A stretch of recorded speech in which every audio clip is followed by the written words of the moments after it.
ጸድቀሃል ሲል አዎ ይላሉ ወንጌል የሚያምኑ ሰዎች እና በድፍረታችን ይደነቃሉ። ማለት አንተ አሁን ጸድቀሃል?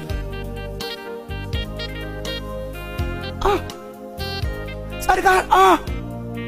አላውቅህም። አንተ ታውቀኛለህ? ታውቀኛለህ? እና አንተ ነው የጸደቅከው? በምን ሂሳብ ሲባል ምን ይጎለኛል አይባልም። በምን ሂሳብ? በመስቀሉ ሂሳብ።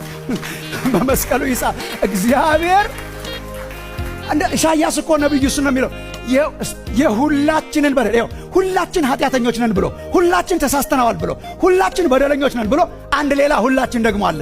እግዚአብሔር ኢሳይያስ በትንቢቱ እንደተናገረው የስንቶቻችንን በደል የሁላችንንም በደል በማን ላይ አኖረው? በክርስቶስ ኢየሱስ ላይ አኖረው። ዋጋ የተከፈለ አንተ ትጎትታለህ ጽድቅን?